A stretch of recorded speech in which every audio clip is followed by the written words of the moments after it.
Welcome to Navigating the Vortex, a deep dive, big picture analysis of contemporary geopolitics and geoeconomics. Today, NATO's summit in The Hague is a critical test for the transatlantic alliance. Getting Trump into the room and keeping him there will be seen as a victory. When NATO leaders meet for their annual summit in The Hague on Wednesday, June 25, all eyes will be on Donald Trump.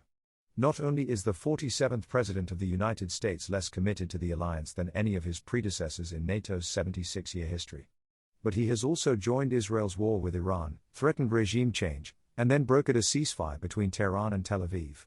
Closer to NATO's borders, he seems long have given up his efforts to end the war in Ukraine. Leaders of NATO's 32 member states should therefore have a packed agenda. Although there are several meetings and a dinner planned for June 24, the actual summit, which has tended usually to stretch out over several days, has been reduced to a single session and a single agenda item. All of this has been done to accommodate the US president. A single session reduces the risk of Trump walking away from the summit early, as he did at the G7 leaders meeting in Kananaskis, Canada, on June 16. The single item remaining on the agenda is NATO members' new commitment to increase defense spending to 5% of GDP by 2035. This is meant to placate Trump, who demanded such an increase even before his inauguration in January 2025. The US president, like many of his predecessors, has also frequently complained, and not without justification, that European members of the alliance invest too little in their defense and are over-reliant on the US. A draft summit declaration confirming the new spending target has now been approved. Even accounting for Trump's notorious unpredictability, this should ensure that NATO will survive the Hague summit intact. What is less clear is whether NATO's members can rise to the unprecedented challenges that the alliance is facing. These challenges look different from each of the 32 capitals, but for 31 of them, the continued survival of the alliance as an effective security provider is an existential question. Put simply, they need the US, while the US doesn't necessarily need to be part of the alliance. Symptomatic for this dependence is the capability deficit that Canada and European member states have compared to the US, which was thrown into stark relief by Washington's airstrikes against Iran over the weekend. This is not simply a question of increasing manpower and equipping troops to fight. European states also lack most of the so-called critical enablers required to prevail in a potential war with Russia, including intelligence capabilities, command and control structures, and heavy-lift aircraft to quickly move troops and equipment. All of these have traditionally been provided by US forces, and they will take significant time and resources to build up should the US pull back from Europe.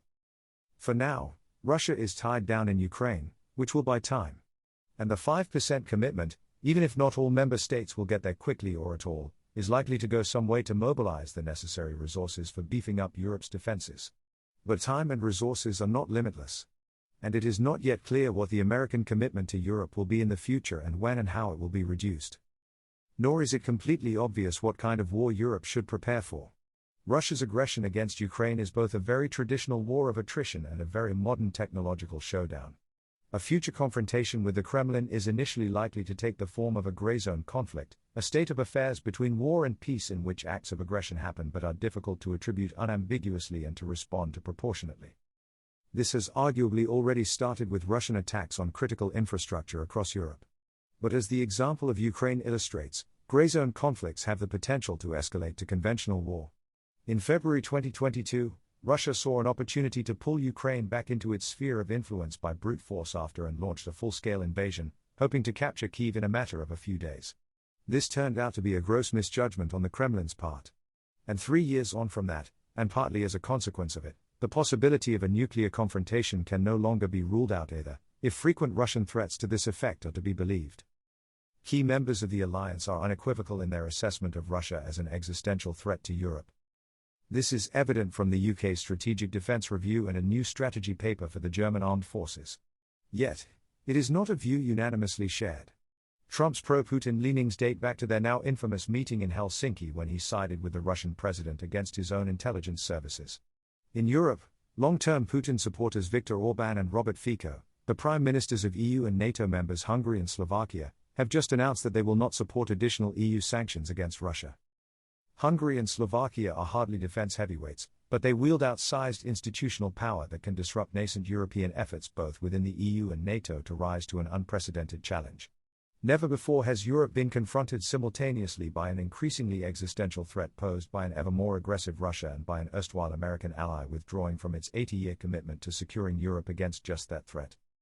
What will, and more importantly what will not happen at the NATO summit in The Hague later this week will probably be looked back at as another chapter in the remaking of the international order and the European security architecture. A NATO agreement on increased defense spending will give the alliance another lease of life. The implicit lack of agreement on what the main threat is against which the alliance needs to defend itself is likely to put a short expiration date on it. A big thank you to all of our readers, listeners, followers and subscribers. Signing up to the newsletter is the best way to make sure you don't miss out on anything, and you'll get our newsletter and podcast delivered straight to your inbox wherever you are in the world. Importantly, you'll also be able to read the full written version of all of our pieces, which gives all of the background links to the information we cite in case you want to dive deeper and, like us, like to look at primary sources and check your facts. You can register for free at navigatingthevortex.com. You can also subscribe for subscriber-only access to comments and chats and other special subscriber-only benefits. You can find all these details in the podcast show notes as well. We hope you'll share Navigating the Vortex with anyone you think might find it of interest. If you like the show, please consider rating and reviewing us on Apple Podcasts or wherever you are listening.